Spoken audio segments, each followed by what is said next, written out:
কোনো ছোট বাচ্চা তার মায়ের গর্ভে থেকে বেড়ে কোনো শিক্ষা লাভ করে না।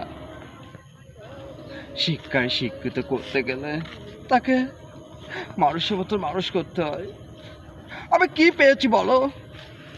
জবাব দাও মা, জবাব দাও বাবা। আমি কি পেয়েছি? আজকে আমার দরকার ছিল পড়ালেখা, আর পড়ালেখা করতে পারিনি।